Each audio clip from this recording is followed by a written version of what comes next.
Sa mga gustong magpunta sa digital world, dalawa lang naman choice mo eh. It's either gawin mo siya or manood ka. Pag pinanood mo siya, hindi ka kumikita. Pero pag ginagawa mo siya, pwede kang kumita. Ma-endorse mo yung product mo, yung business mo, yung service mo. Yes. No choice ka eh. So it's either sabayan mo or you watch things happen, di ba?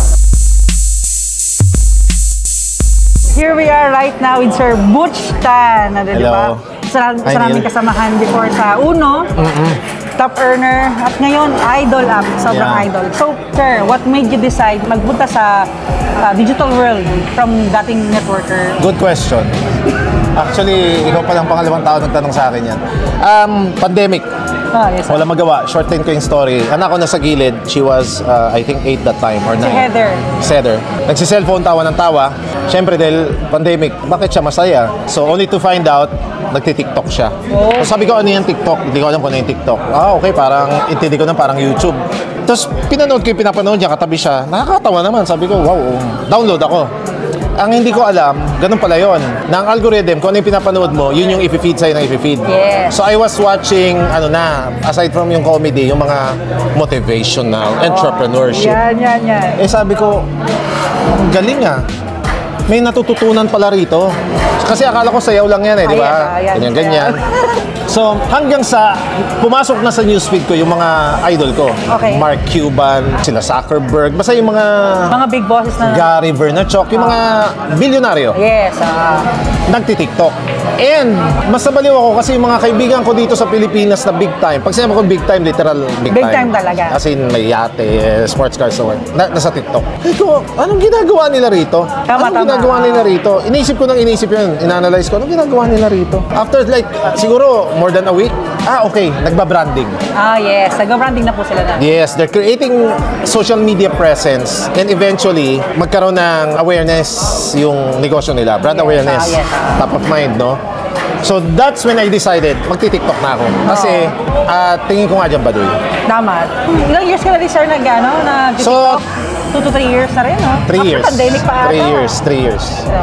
Ano ang pinaka-best motivational na pwede mo ibigay sa mga dating mga networkers na gusto magtayo talaga ng negosyo or any networkers na patuloy na ginagawa pala ng negosyo talaga, lalo mga kabataan? Na-realize ko kasi that time, kung yung malalaking tao nagko-content, malalaking negosyo nagko-content, sabi ko, ibig sabihin, ito talaga yung direksyon. Lahat online na talaga.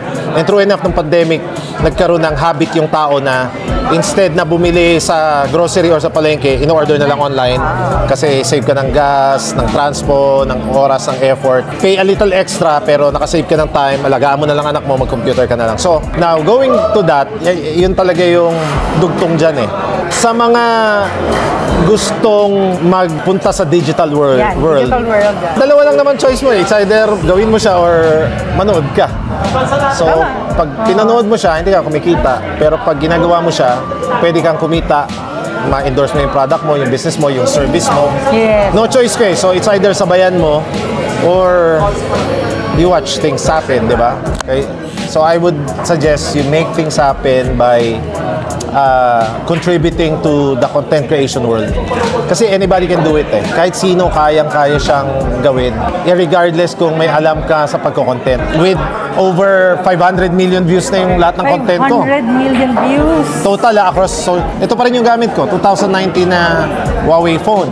Kasi minsan iniisip nila na kailangan iPhone, digital camera na. Hindi, it's about the value. Tama. Kung ano yung binibigay mo sa tao. Kaya nga yung mga nagko-content na binibidyoan niya yung anak niyang mahal na kumain sila sa restaurant. Walang value yun eh. So, i-scroll up lang yung tao. You have to be a scroll stopper. So, kailangan pag-scroll mo, titigil yung tao. Ano yung mabibigay mo sa kanila? What's in it for them? Kasi kahit halimbawa, pumunta ka ng Japan, bilinag mo, ano ngayon? Anong makikwento mo sa akin about Japan? Tama. Ano ngayon kung nagpa-picture ka sa Mount Fuji? Sinagot ko ng diretso na yung tanong ni Neil. Anybody can do it. You have to do it because may iwang ka. Tama. Now, how do you do it? Just do it. Just give value. Kumbaga makikinig ako sa kwento ng kahit na kanino kung may matutunan, may malalaman, di ba? Mag-i-improve ako. Yun lang. Ang maganda ngayon, kasi wala, hindi ka nakatali sa isang malaking management.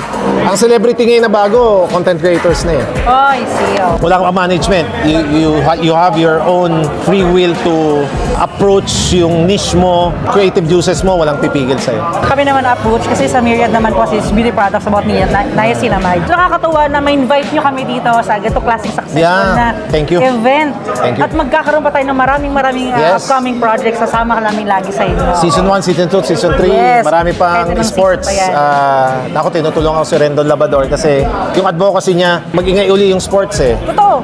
Ang ganda ng advocacy ni Sir Rendon. Sa tulong niyo din po, marami nakaka-reach. Yeah. So, idol talaga si Sir Butch Tan. Scroll stopper. Scroll stopper talaga. Thank you so much. Thank you, Neil. Nice to see you, Mama Chup Chup. Yeah. Oh, yes!